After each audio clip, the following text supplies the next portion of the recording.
আজ 25শে ডিসেম্বর প্রাক্তন প্রধানমন্ত্রী শ্রী অটল বিহারী বাজপেয়ীর জন্মদিন।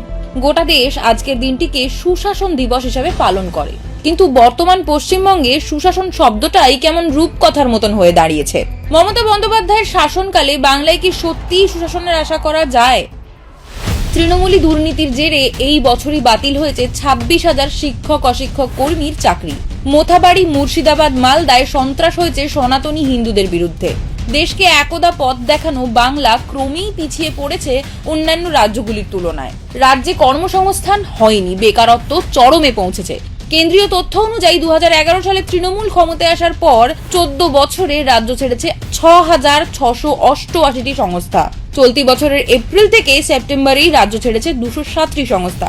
এমন অবস্থায় স্বাভাবিকভাবেই বাইরের রাজ্যে কাজের খোঁজে যেতে বাধ্য হচ্ছেন যুবক যুবতীরা। ঈশ্বরচন্দ্র বিদ্যাসাগরের বাংলায় বাল্য বিবাহের হার 42%, যা কিনা জাতীয় গড়ের তুলনায় অনেকটাই বেশি। সারাদিন কন্যাশ্রীর উপশ্রী নিয়ে গলা ফাটানো সরকারের হুঁশ নেই। নাবালিকা বিবাহ আটকাতে প্রশাসনের কোনো সদুত্তর নেই। নারীদের বিরুদ্ধে নির্যাতন তো লেগেই রয়েছে। প্রতিদিনই দেখা যায় মহিলা মুখ্যমন্ত্রীর রাজ্যের কোনো না কোনো প্রান্তে নির্যাতিতা, ধর্ষিতা হচ্ছেন নারীরা। ভোট ব্যাংক রাজনীতির বশেই সমস্ত সিদ্ধান্ত নিচ্ছেন মমতা বন্দ্যোপাধ্যায়। বাংলার প্রতিটি মানুষ সাক্ষী। যখন বাংলার মাটিতে বাবরি মসজিদ নির্মাণের আওয়াজ উঠছে, তখন নির্বিকার থেকেছে মমতা বন্দ্যোপাধ্যায়ের সরকার।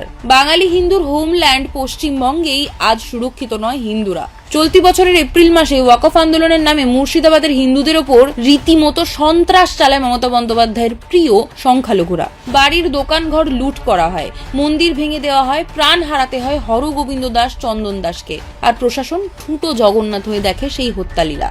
এই ওয়াকফ আন্দোলনের নামেই কলকাতাকে স্তব্ধ করে দেওয়ার ডাক দেন মন্ত্রী সিদ্দিকুল্লাহ চৌধুরী। মমতা বন্দ্যোপাধ্যায়ের পুলিশ কোনো ব্যবস্থা নেয়নি। অন্যদিকে বাংলাদেশে এক নিরীহ সনাতনী দীপু দাসকে পুড়িয়ে মারার প্রতিবাদ করলে পুলিশ লাঠিচার্জ করে সনাতনীদের ওপর। গ্রেফতার করা হয় প্রতিবাদীদের।